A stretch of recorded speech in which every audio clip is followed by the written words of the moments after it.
The story begins in the kind of cold that stiffens metal and makes every sound travel farther than it should. It was early 1944, and the war in Europe had entered that grim, grinding phase in which every inch of territory, every ration of fuel, every scrap of intelligence could tip the balance.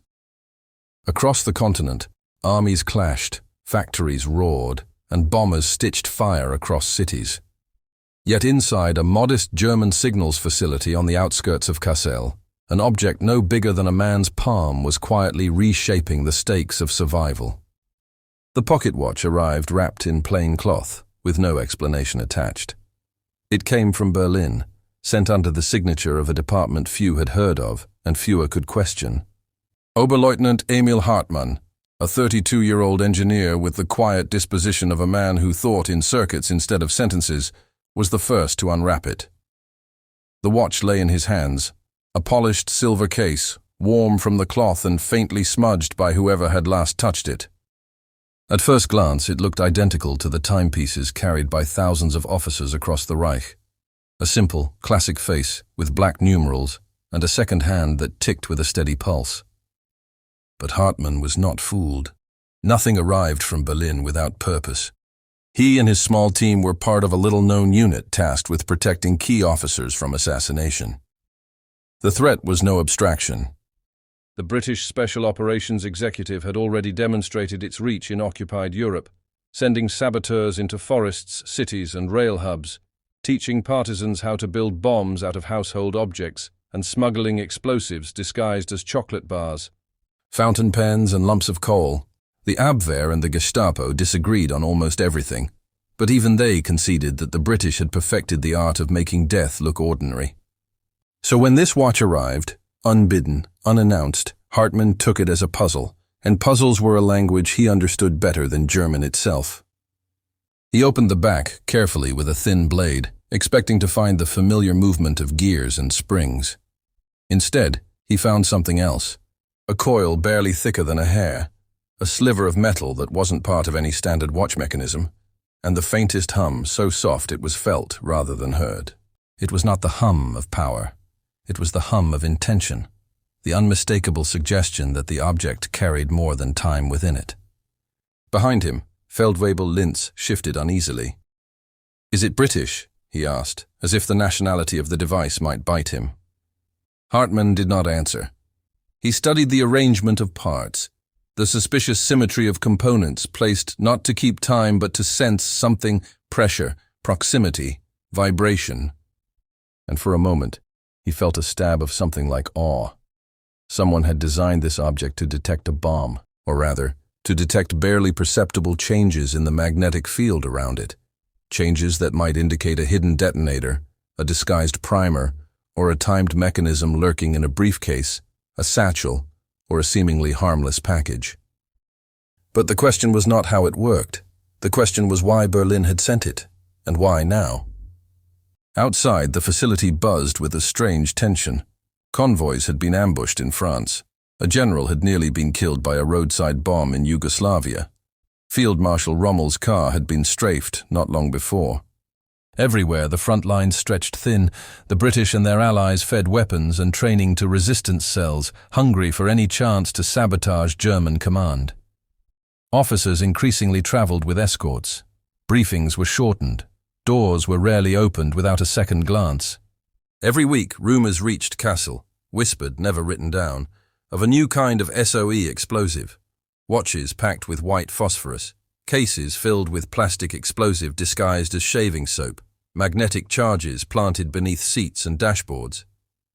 Some were true, some imagined, but all carried the same message. The British understood that killing one officer at the right moment could collapse a bridge of decisions that kept whole divisions moving. So perhaps Berlin had grown desperate, and this little device was the answer. Hartmann carried the watch to his workbench beneath the lamp that burned with a muted yellow glow.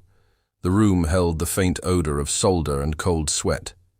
His fingers moved with care, brushing dust away, lifting the delicate coil with tweezers, trying to isolate the principle behind the design.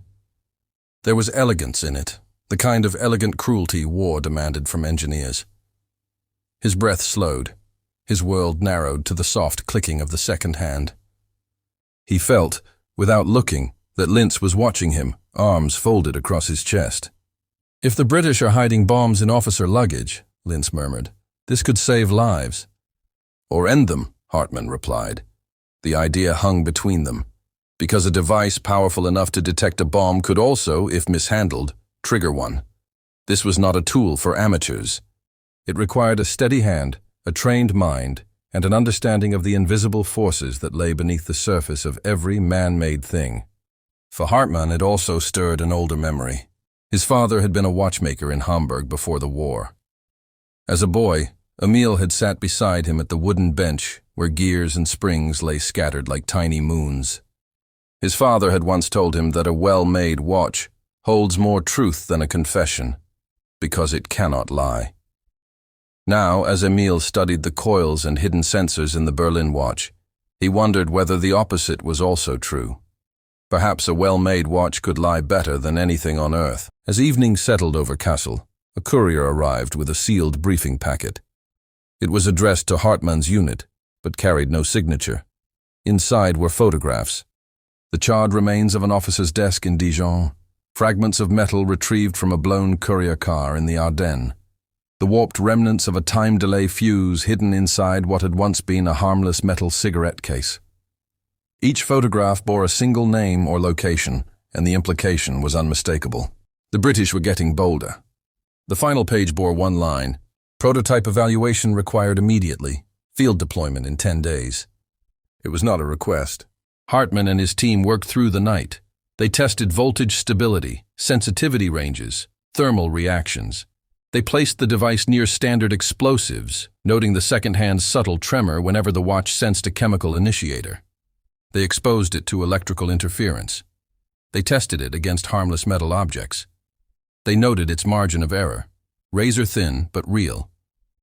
The pocket watch behaved like a living creature, flinching at presences invisible to the eye. Hours before dawn, exhausted and hollow-eyed, Hartman set it on the table and stared at it. The lamp above him flickered. Somewhere beyond the walls, a train rumbled through the night. "Berlin wants this operational," Lintz said quietly. "They think it can stop the assassinations." "Nothing stops assassinations," Hartman murmured. "Only reduces the odds." He knew Berlin well enough to understand what would follow. They would test it on officers moving through dangerous sectors. They would trust it too quickly. They would demand certainty, and war offered none.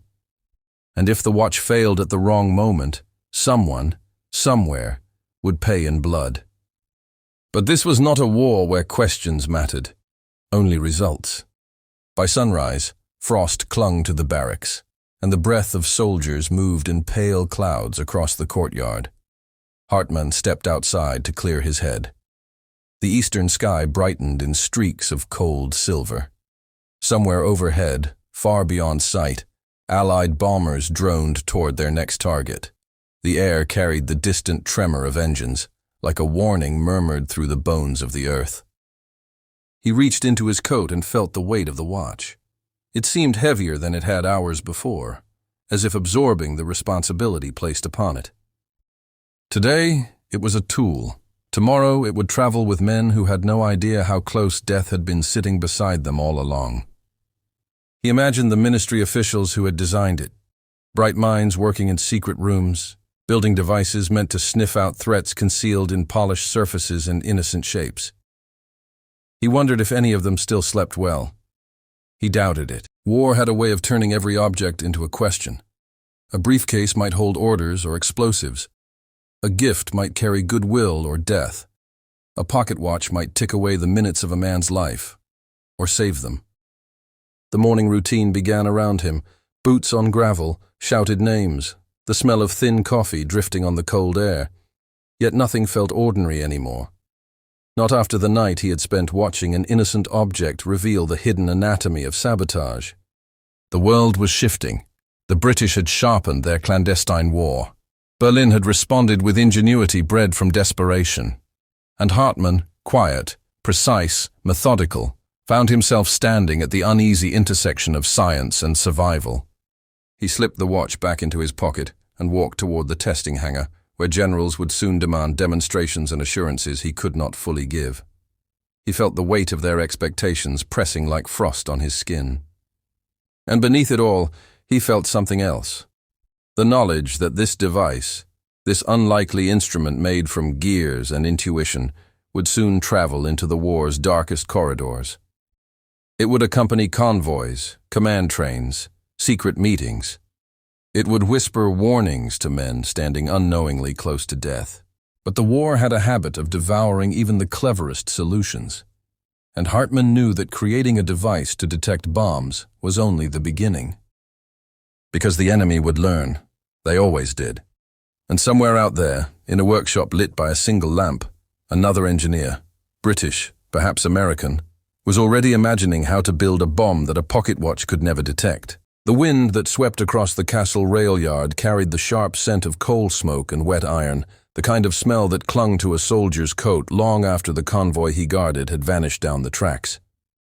It was here, among the rattle of freight wagons and the echo of shouted orders, that Oberleutnant Emil Hartmann watched the pocket watch begin its dangerous life outside the controlled protection of his workshop.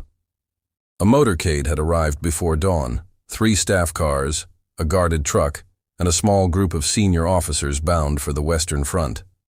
One of them, General Lieutenant Vogel, had been targeted twice in the last year by bomb attempts so cunning that Berlin feared the next one would succeed. That was why Hartmann stood beside Vogel now, the watch in his gloved hand, the cold creeping up his sleeves as the motorcade idled nearby. Vogel inspected the device with a mixture of curiosity and skepticism. His gloved fingers hovered over the face as though he expected it to bite. He was a stern man, sharp cheekbones, an expression carved into permanent vigilance, a voice clipped by years of issuing orders no one dared question. "This little thing can smell a bomb?" he asked. "It can detect disturbances in the magnetic field that most explosives produce," Hartmann replied. "Not all, but many." Vogel's expression softened only slightly. War teaches us that many is never enough. Behind them, Feldwebel Linz kept watch over the perimeter, eyes darting from the platform to the warehouse shadows and back. The atmosphere felt stretched thin. Soldiers moved with a haste that suggested more than cold drove them forward. Rumors had spread that Allied bombers were crossing the Low Countries again, and every man felt the tension in his bones. Hartmann activated the watch. The second hand ticked with a measured beat. He raised it toward the general's car, sweeping it slowly along the doorframe. The wheel wells, the crease where the roof met the body. He felt Vogel's gaze on him the entire time. At first, the watch remained steady. But when Hartmann passed it over the rear panel, the second hand quivered, just for a heartbeat, then steadied. He froze. Vogel stiffened. What did it sense? Hartmann tried again. The tremor returned, subtle but unmistakable. "A metallic anomaly," he murmured. "Not explosive. Most likely structural reinforcement." "You're certain?" He was not. The tremor could have been a harmless steel bracket, or a smuggled detonator, or 1,000 things in between. The watch was sensitive rather than precise. That was its gift and its danger. "I will inspect further," Hartmann said. He knelt, scanned with the watch again, and located the source. A dented section of paneling revealed an improvised repair. The car had taken shrapnel the week before. The mechanics had patched it with scrap metal scavenged from another vehicle. A harmless explanation, but one that showed how fragile the line was between normality and threat. Vogel regarded him carefully. And if the watch had trembled for a different reason? Hartmann didn't answer. The convoy departed soon after, engines rumbling into the morning haze, leaving Hartmann with the aftertaste of unease. A single tremor from the watch could trigger a wave of panic, or save a life. The difference often lay in interpretation, not the device itself. Back in Kassel, he returned to his workshop. The lamps burned low. The walls were crowded with diagrams, tools, and inert prototypes. Yet something felt different now. The moment in the rail yard had changed him. He realized that the watch was no longer a puzzle. It was a responsibility that stretched farther than Berlin's orders could reach. Linz entered with a telegram. "From Berlin," he said, offering it without inflection. Hartman read the brief message. Prepare 2 additional units. Field test against concealed explosives. Priority. Urgent. No explanation, no signature. Berlin rarely explained anything anymore. By nightfall, Hartman and Lintz moved to a makeshift testing ground behind the facility. Snow gathered on the grass, the sky a pale dome reflecting the lamps they had set up. On a wooden table rested several locked metal boxes, some empty, some containing small charges packed with dummy primers. They were safe but realistic. You know, Lintz said, rubbing his hands for warmth, the men on the front won't trust a device like this. They barely trust the radios. They don't need to trust it, Hartman replied, only to use it. And if it gives a false warning, or none at all? Then they will blame me, Hartman said, though he spoke without bitterness. He lifted the watch, activated it, and began the tests. The second hand trembled over 2 of the boxes, correct reactions, and remained still over the empty ones. But when he held it above the 5th box, the watch hesitated, quivered faintly, then stopped, then quivered again. A false positive, he exhaled slowly. Not a failure, but a reminder. War did not tolerate ambiguity, yet ambiguity was intrinsic to detection. No device, no matter how cleverly built, could see the invisible world perfectly. Lintz watched with tight lips. How will you explain that to Berlin? I won't, Hartman said quietly. They don't want explanations, they want certainty. It was past midnight when they returned inside. The corridor lamps flickered. The building felt like a breathing thing, restless and unsettled. Hartman set the watch on his desk. The ticking filled the room with a faint persistence, like footsteps fading down a long hallway. He stared at it, imagining the 1,000 ways it might fail, or succeed. The war was filled with devices that promised safety but delivered only hope. Minesweepers who trusted their rods too much died in the fields. Gunners who believed in their rangefinders misjudged distances and fell to enemy fire. Even commanders with the best intelligence misread the currents of battle. A pocket watch that detected bombs was no different. It was another sliver of human ingenuity thrown against the chaos of conflict. The next morning, Berlin sent a second message, more urgent, more ominous. A high-ranking courier traveling through the Ruhr had been killed by an explosive hidden inside a satchel that passed inspection twice. The bombing was too precise, too clean, too expertly disguised to be anything but British SOE work. The courier had been carrying documents that mattered. The loss reverberated through command channels like a distant thunderclap. Berlin's final line was terse. Deploy the device immediately, increase testing, report results within 72 hours. For Hartman, the urgency felt like a tightening vice. The watch was a prototype, not a polished instrument. Every hour shaved from testing increased the risk of failure. But the war was no longer granting time to anyone. By midday, a new assignment arrived. Accompany a convoy transporting an intelligence officer through an area where resistance sabotage was common. Hartman would personally test luggage, vehicles, and checkpoints. The watch would be used operationally for the first time. They set out in a staff car, escorted by 2 armored trucks. Snow fell in feather-light flakes that dissolved upon touch. The road wound through forested hills, their branches sagging under winter's quiet weight. Yet the peaceful landscape was deceptive. Somewhere in the woods, partisans had planted mines that tore through convoys like sharp teeth. Somewhere a saboteur might be counting the minutes until an officer stepped close enough to a disguised explosive. Hartman held the watch like a fragile promise. At the second checkpoint, a stone bridge flanked by pine trees, German sentries flagged them down. The officer stepped out first. Hartman followed, scanning the surroundings. The river below rushed with icy churn. The air smelled of cold water and pine sap. As the officer presented his papers, Hartman swept the watch along the bridge's railing, then the stone supports. Nothing. He turned to the wooden crates stacked beside the guard post. The second hand remained steady over the first crate, the second, the third. Then, as he passed it over a fourth crate, the watch shuddered, a sharp tremor, unmistakably stronger than any he had seen. "Stop," Hartman said sharply. The guard stiffened. The officer froze mid-step. Hartman swept the watch again. The tremor repeated, stronger, as if something beneath the crate was pulling at the device's hidden heart. Lintz knelt, checking the nails, the lid, the seams.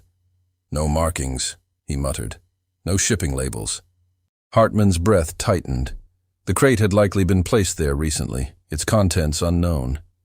Too many possibilities, none comforting. He felt time narrowing around them. "Move back," he said, "all of you." The guards obeyed without question. Linz lifted the crate gently, revealing what lay beneath. A scratched metal container buried just enough to avoid casual notice. The casing bore no insignia. A thin wire snaked into the soil. "A charge," Linz whispered. "Large one." Hartman's pulse thudded. The watch had done what it was built to do. And yet, standing there, he felt no triumph. Only the cold awareness of how close they had come to catastrophe. The device was disarmed carefully. The convoy moved on, shaken but intact. That night, back in Kassel, Hartman sat in his workshop again. He placed the watch on the table, its silver face reflecting the lamplight. Outside, distant artillery murmured across the horizon. He realized then that the device had crossed from prototype to necessity, not because it was perfect, but because the war had grown too sharp, too cunning, too hungry for the lives of the men who still carried its burdens. The watch was no longer a tool. It was a heartbeat pressed against danger, an attempt to feel the tremors of death before death arrived. But for every weapon of detection, there would be a weapon of concealment, and Hartman sensed that the British would soon respond. The clandestine war had entered its next, more perilous phase.